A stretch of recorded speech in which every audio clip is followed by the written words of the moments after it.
les Gaulois fuient. César poursuit l'arrière-garde gauloise et tue 3000 hommes. Vercingétorix se réfugie sur un oppidum préparé à l'avance, obligeant César à établir un blocus. Un combat de cavalerie eut lieu dans une plaine située devant l'oppidum, mais celui-ci se solda par un échec. Vercingétorix réunit tous ses cavaliers et leur donne mission d'aller dans leur pays et d'y réunir pour la guerre tous les hommes en âge de porter les armes, pensant ainsi tenir César entre l'enclume d'Alésia et le marteau d'une armée de secours.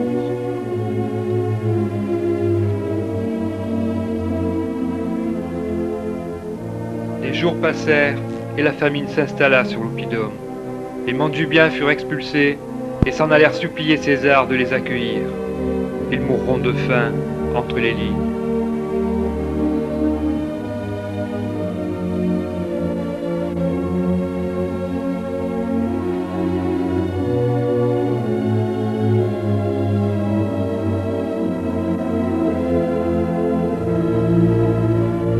Sur l'oppidum, le découragement s'installa.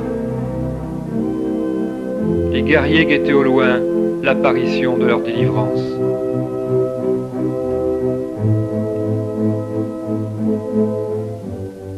« 240 000 hommes et 8 000 cavaliers levés par milicités gauloises arrivèrent.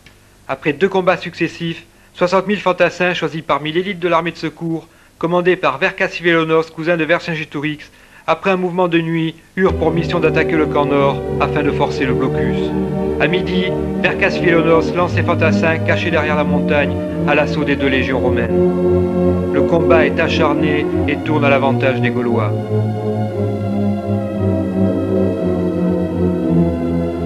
Vercingétorix fait sortir ses troupes de l'oppidum et les lance à l'assaut des fortifications de la plaine.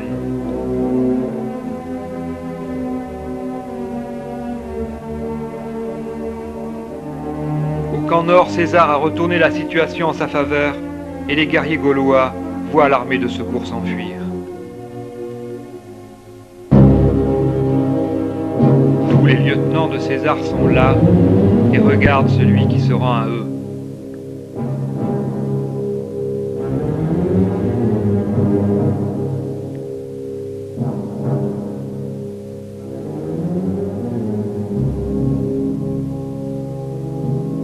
César sera intraitable avec celui qui fut son égal.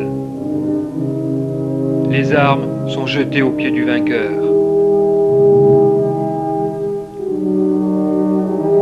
César donna à chacun de ses hommes un esclave et libéra tous les autres afin de s'attacher les faveurs des autres peuples.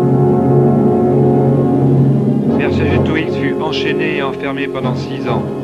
Après le triomphe de son vainqueur, il fut étranglé dans sa cellule et son corps jeté dans le Tibre.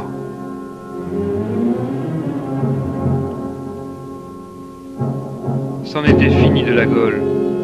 Tous étaient partis au combat confiants et avaient pourtant juré de chasser le Romain hors de leur pays.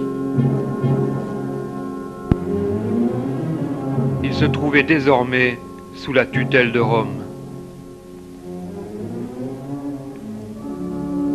Les années passèrent et les siècles. Une nouvelle religion envahit le monde.